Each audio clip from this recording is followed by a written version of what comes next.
제도죠. 이 구간은 노동할 필요가 없죠. 그런데 요게 빼버리고 나니까 이 가난한 사람들이 중에서 일하는 사람들에게 요 빨간 선을 보태주는 게 있어요. 이렇게 만들어줍니다. 요 제도가 이게 지금 근로장려 세제라고 했어요. 1년에 뭐 한 1000만 원어치 일을 했다 그러면 1년에 한 100만 원, 뭐 200만 원, 뭐 300만 원 이렇게 얹어줍니다. 1년에 한 번씩. 예, 얹어주는 제도인데 요거 신청이 5월인가, 올해는 5월인가까지가 신청이었는데 혹시 지금 1년에 뭐 소득이 1000만 원이 안 되게 이렇게 부업으로 알바 같은 거 하시는 분들은 신청하시면 됩니다. 이게 아주 좋은 제도인데요. 특히 문재인 정부 들어와서 이걸 많이 늘렸습니다. 요거는 어떤 제도냐 하면은 일할수록 더 많아지죠. 그러니까 노동요인이 있는 겁니다. 이렇게 가처분 소득이 열심히 늘어나면 시장 소득이 늘어나면 가처분 소득도 이렇게 커집니다. 근데 이 제도의 문제는 일 안 하면 안 줘요. 실업자는 안 줘요. 돈을 벌었어요. 그런데 그럼 실업자는 국기법으로 가라 이겁니다. 근데 좀 모순이죠. 사실은 이 사다리꼴이 여기 얹어져야 돼요. 이렇게 사다리꼴이 이렇게 얹어져야 되는데 그렇잖아요. 이렇게 얹어져야 되는데 여기서 제로부터 시작합니다. 이게 문제죠. 그래 이렇게 얹어주면서 노동 요인이 생기게 하려면 좀 복잡하죠. 사다리꼴을 왜 사다리꼴로 해요? 그냥 직선으로 쫙 꺼보죠. 직선으로. 꺼보면 이게 바로 기본소득입니다. 어떻게 이 직선이 기본소득이 되냐면은 기본소득은 이거예요. 사실은 여기서 돈만 주면 가령 월 30만 원씩 주겠다. 이렇게 하면 여기 30만 원어치 올라가서 이렇게 쭉 올라가겠죠. 그죠? 돈만 주면. 근데 기본소득은 돈만 줄 수는 없습니다. 세금도 내야 돼요. 추가로 걷어야 돼요. 정직하게. 세금 걷고 돈 주는 겁니다. 10% 세금 내면 월 30만 원 줄 수 있거든요. 세금 걷으면 자기 모든 소득에. 그러면 이렇게 하고 10%만큼 여기 내려가는 겁니다. 이렇게 다시 회전이 돼가지고 깎여. 여기 세금이 깎이니까 이렇게 되는 게 기본소득입니다. 그러니까 여기까지는 받는 게 더 많고요. 요점을 지나면 내는 게 더 많아집니다. 10%만 더 내면. 그런 식으로 설계하는 게 지금 기본소득 제도다. 이렇게 보시면 되겠습니다. 지금 기존복지는 이건데, 이거 가지고는 경제가 버티질 못하죠. 왜냐하면 이분들이 일을 안 하거든요. 뭐래도 하는 게 나쁘지 않잖아요, 경제가. 아무리 저임금 노동이지만. 근데 왜 이렇게 퀴즈를 내볼 거예요? 이렇게 복지국가를 만들 때 왜 이렇게 엉뚱하게 일 못하게 만들었을까요? 이제 그게 문제죠. 그러면 이건 어떤 시대적인 배경을 아셔야 되냐면은 이 당시는 2차 대전 거의 직후에 속속 도입이 됩니다. 서구 나라들에서. 속속 유럽 선진국들이 이 기초생 국기법 같은 걸 속속 도입을 할 때 우리가 세상이 어떤 세상이냐면 완전 고용세, 완전 정규직 완전 고용세상 97%예요. 고용률이. 정규직 직장, 좋은 직장. 그러니까 3%한테 뭔가 생활비를 주는데 가장 실업자가 되는 그 사람들 일하건 말건 중요하지 않아요. 경제 전체적으로. 그냥 이렇게 줘도 일 안 하고 그냥 그렇게 타도 괜찮아요. 근데 지금은 그때는 실업률이 3%지만 지금 유럽 복지 국가들도 다 실업률이 10%가 넘었어요. 그리고 앞으로 20% 청년 실업률이 20%예요. 그러면 20% 청년들에게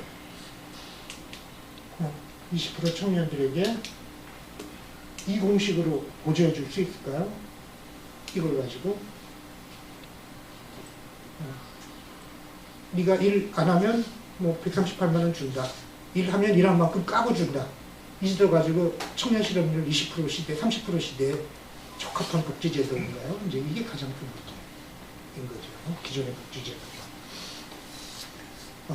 기본소득처럼 일하면 한 만큼 더 받도록 줘야죠, 복지를. 예. 그래서 이제 또 기본소득의 특징으로 제가 다시 한번 좀 말씀드리는데 아마도 제 강의 중에 가장 숫자가 많고 오늘 드릴 말씀 중에 가장 복잡한 제도가 아닐까 싶은데 뭐 이렇게 일요일 날까지 이렇게 공부하러 오신 걸 보면 열성으로 보면 충분히 이해하실 수 있지 않을까 그렇게 기대하고 있습니다. 예. 예. 사실은 조금 더 그 수업에 열심히 이해 잘 하시라고 제가 여기서 인센티브를 하나 드리겠습니다. 그래서 토론 시간이 좀 많더라고요, 오늘은. 그래서 공부 시간도 엄청 길고요. 그래서 제가 차이나는 클래스 재밌게 보는데 가끔씩 거기 보면 질문상을 주더라고요. 예, 그래서 제가 세 분에게 질문상을 가져왔습니다. 아마도 제 강연료에서 일부 쓴 거니까. 질문상 3분 뽑아서 상품 드릴게요. 예. 상품을 먼저 보여드릴게요. 예.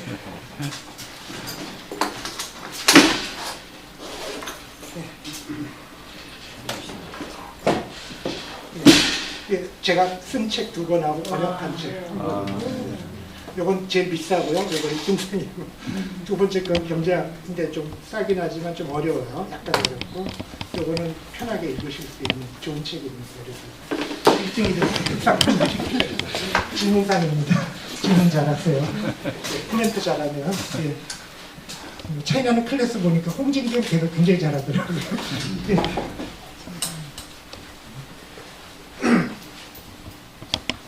자, 선별소득 보장이라고 하면요, 세 사람이 있는 어떤 경제를 생각합니다. 근데 세 사람의 소득은 이 사람 직업이 없고요, 이 사람은 월 200, 이 사람은 월 800을 법니다. 그리고 3명의 합계는 1000명이죠. 세 사람만 있는데 이 나라 사람들이 모여서 가난한 사람에게 30만 원씩은 보태주자 이렇게 결정을 했습니다.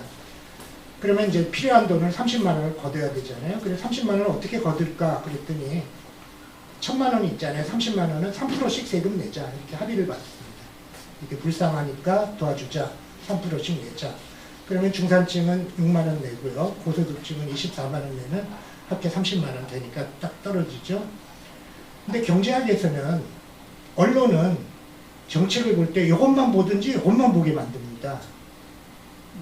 이걸 보고는 이거 반대하는 이걸 보고는 퍼주기라 그러고요. 이걸 보고는 세금 폭탄이라고 공격하는 거죠. 언론은 그렇습니다. 근데 사실 경제학적으로 봐야 되는 건 요겁니다. 요거는 보조금에서 세금을 뺀 겁니다. 요게 중요하고 둘 다 봐야 돼요. 보조금과 세금.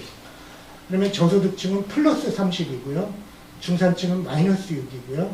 고소득층은 마이너스 24. 이게 선별적인 소득 보장 정책의 재분배 효과입니다. 이게. 예, 그래서 순수에 받는 것만 아니라 내는 걸 빼야 돼요. 그런데 이 가운데 정책은요, 모두에게 30만 원씩 주자. 이거 기본소득입니다. 왜 부자한테 또 30만 원을 주죠? 어쨌든 주자. 그래 놓고 90만 원이 필요한데요. 90만 원을 걷어야죠. 근데 걷고 났더니 똑같아요, 순수율이. 똑같게 거둔 겁니다. 모두에게 주지만 똑같이 만들 수 있어요. 가난한 사람에게만 주는 것과. 아무도 하나도 어렵지 않아요. 아주 간단합니다. 어떻게 간단해요? 30만 원 줬잖아요. 줬다 뺐으면 돼요. 네, 아까 6만 원, 30만 원 줬다 뺐으면 되고요. 아까 24만 원 냈는데 30만 원 줬다 뺐으면 똑같아요. 똑같은 거죠. 똑같이 얼마든지 만들 수 있죠. 똑같은, 이 두 개는 똑같은 겁니다. 이거는 좋고 이거는 반대다 이러면 조상모사. 예, 똑같은 걸 가지고 하나는 찬성하고 하나는 반대하면 조상모사죠. 예, 똑같은 건데. 나는 기본소득은 반대야. 이거는 찬성이야. 똑같은 가난한 사람만 순수예가를 만드는 것과 똑같이 만들 수가 있어요. 기본소득. 근데 이걸 줬다 뺐으니까 기분 나쁘겠죠. 중산층보다. 그렇지만 이 정책이 나라로 봐서는 아주 가운데가 훨씬 좋습니다. 줬다 뺏는 거 화만 안 내면. 왜 좋으냐 하면은, 나라를 보면 좋은 건, 요거는 공무원이, 세금 걷는 공무원, 국세청 공무원이 필요하고요. 돈 나눠주는 공무원, 복지부 공무원이 필요해요. 복지부에 서류를 다 받아요. 네가 저소득층인지 복지부 공무원이 다시 체크를 해요. 대상자가 되는지, 네 진짜 직업이 없는지 다 국세청에 물어보고 어디에 물어보고 체크. 근데 여기서는 국세청 공무원만 열심히 하는데요. 컴퓨터 숫자만 잘 조정해내면 돼요. 그리고 복지부 공무원은 진짜 현장 서비스로 나가면 돼요. 뭔가 동네 위험한 아이들 찾아다니도록 만들고 행정비용이 작게 들죠. 그 다음에 인권적으로 우수해요. 왜? 여기는 가난한 사람이 신청하면서 가난을 증명하게 돼요. 여긴 다 받으니까 조용히 처리돼. 조용히 뒤에서. 다 주니까 누가 신청할 필요가 없이. 인권적으로 우수하죠. 그러면 선별소득 보장과 똑같이 만들면서 효과가 거의 똑같게 만들면서 행정비용이 작게 들고 인권적으로 우수한 기본소득에 반대할 이유가 전혀 없는 거죠. 다만 이 줬다 뺏는 이 불쾌감. 근데 사실은 이 불쾌감보다도 더 문제가 되는 게 있어요. 이게 정치적으로 안 돼요. 근데 안 되는 이유가 이 세율인데요. 세율을 계산을 이거 세율 계산을 어떻게 해야 돼요? 줬다 뺐으니까. 그게 애매한데 내는 것만 생각해. 36을 내잖아요. 200에 36이면 18%예요. 그리고 800에 54는 6.75%거든요. 그렇게 이렇게 부자일수록 세율이 낮아지는 세금을 역진세라고 그러거든요. 이 역진세는 정치적으로 불가능합니다. 실은. 어떤 나라, 어떤 정치도. 왜냐하면 부자는 더 세율이 낮게 받는다. 이게 정치적으로 불가능합니다. 그래서 이거는 행정비용이 작게 들고 인권적으로 우수한 면이 있지만 정치적으로 불가능한 구조. 이건 뭐 이렇게 어렵죠. 그런데 만약 정치적으로 가능하게 하려면 세율을 9%를 똑같이 하는 수밖에 없어요. 기본소득을 준다면 90을 마련한다면 9%로 걷으면 돼요. 근데 그렇게 하면 2구 18이 되고요. 8구 72가 되니까 세금을 이렇게 걷는 수밖에 없어요. 이렇게 걷고 나면 아까하고 달라지죠. 중산층이 마이너스 6이었는데 플러스 12로 바뀝니다. 그러니까 모두에게 주고 나면, 기본소득을 주고 나면 이렇게 걷는 수밖에 없고요. 세금을. 그렇게 걷고 나면 중산층은 플러스 12가 돼서 기본소득의 특징이 여기서 드러납니다. 중산층도 약간 플러스가 된다. 그 다음에 부자의 부담분은 2배 가까이로 커진다. 부자까지 주니까 아주 역설적인 효과가. 이게 그래서 이게 부자까지 주니까 부자가 돈 더 내게 돼요. 그리고 부자까지 주니까 중산층은 받는 게 많아져요. 이게 기본소득의 굉장히 어려운 특징입니다. 왜 부자까지 주지? 부자한테 세금 더 거들라고. 더 걷는데 왜 저항을 안 하지? 똑같이 9% 내는 거야. 공평해. 그러면 뭐가 더, 부자는 더 많이 걷고, 그 다음 또 뭐가 좋지? 중산층도 약간 더 받는 게 많아져. 요 그림. 그러면 왜 이 정책이 필요하냐면요. 요렇게 안 될 수도 있어요. 중산층이 마이너스 될 수도 있어요. 기본소득으로 하면. 그게 어떻게 계산하면 마이너스 되냐면, 요게 중산층이 한 700대고 고소득층이 800대잖아요. 그럼 둘 다 마이너스로 조금 나와요. 근데 지금 중산층하고 고소득층 차이가 늘어나잖아요. 그럼 중산층이 플러스가 돼요. 근데 지금은 이 차이가 이거보다 더 커요. 중산층과 고소득층 차이가 200대 800이 아니에요. 훨씬 더 커요. 그래서 중산층은 진짜 받는 게 많았어요. 굉장히 역설적인 특징이죠. 그리고 이 중산층, 가령 선별복지를 주장하자, 이렇게 가자라는 사람들은 중산층도 약간 부담을 시키는 거잖아요. 근데 중산층이 누군지 아세요? 지금 아까 그 인구의 60%가 영세자영업자, 비정규직이에요. 이 사람들 돈을 걷어서 실업자한테 나눠주는 이 정책으로 계속 갈 수 있을까요?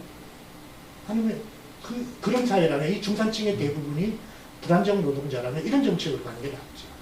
저도 지금 많이 도와주고, 중산층을 조금 도와주고, 부자한테는 훨씬 더 많이 걷는 이런 정책으로 미래가 이렇게 갈 수밖에 없다라는 게 아주 단순한 생각이고, 이 정책은 3명이 모여서 다수결로 투표하면 2대1로 통과되죠. 이 사람들이 이 계산만 안다면, 지금 여러분 같이 모여서 열성 있게 이 어려운 숫자를 따져보는, 모든 국민이 따져본다면 1인 1표 민주주의여서 이걸 정치적으로 금방 실현 가능하죠. 그래서 저는 한 3, 4년 내로 기본소득 전 국민 투표를 붙여보는 게 꿈입니다. 1년 동안 토론하고요.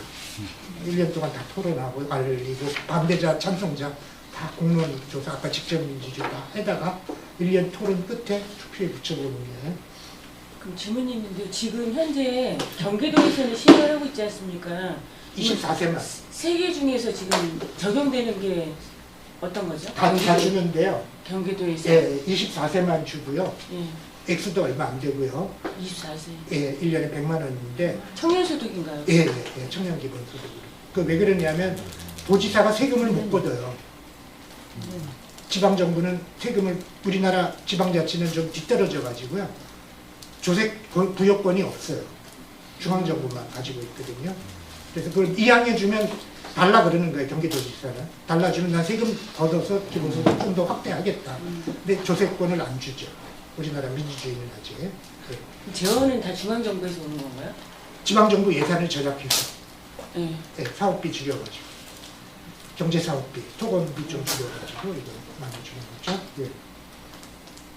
그래서 세금을 못 걷고 있습니다. 경기도는. 예. 그 다음에 이것도 기본소득이 어려운 것 중에 하나인데요. 이것도 특징인데, 예, 이것도 제가 말씀드릴 수 있을 것 같아요. 시간이, 강의 시간이 1시간 반이나 돼가지고요. 예. 요거는 선진복지국가들을 쭉 조사했죠. 우리나라는 빠져있고요. 수십 년 동안 조사한 거니까. 요거는, 오른쪽으로 갈수록, 이 연구자들이 만든, 오른쪽으로 갈수록 복지 예산의 대부분을 n분의 1로 나눠주는 나라입니다. n분의 1로 나눠 기본소득 가깝게 부자까지 복지를 많이 주는 나라고요. 왼쪽으로 갈수록 가난한 사람에게 집중해서 나눠주는 나라. 예산의 거의 대부분을 가난한 사람에게 집중해서 빨리 빈곤 탈출을 하라고 가난한 사람에게 몰아주는 나라인데 이 두 가로축은 그렇고 왼쪽으로 갈수록 가난한 사람한테 몰아주고요. 요거는 뭐냐면 가난한 사람이 받는 비율이에요. 지수예요. 그러니까 위로 올라갈수록 가난한 사람이 많이 받게 돼요. 액수. 근데 뭘 보시면 역설적이냐면 이 그래프가 이런 관계, 직선이잖아요. 우상향하는 오른쪽으로 갈수록 올라가는 관계인데 그러니까 이렇게 되는 거예요. 가난한 사람에게 몰아줄수록 가난한 사람은 작게 받는다. 수십 년의 데이터를 보니까 어떻게 그게 가능하지? 그래 이것도 굉장히 어렵죠. 보세요. 가난한 사람이 받는 금액은 복지 전체의 규모 곱하기 가난한 사람에게 주는 비율이잖아요. 근데 이 비율이 높을수록 가난한 사람이 작게 받는다? 말이 안 되잖아요. 유일하게 말이 되려면 이 비율이 높을수록 복지 규모가 작아진다라는 관계가 있어요. 가난한 사람에게 몰아주는 나라일수록 복지 규모가 작아진다. 헌신민주주의 국가를 보니까 그게 왜 그러지? 그래서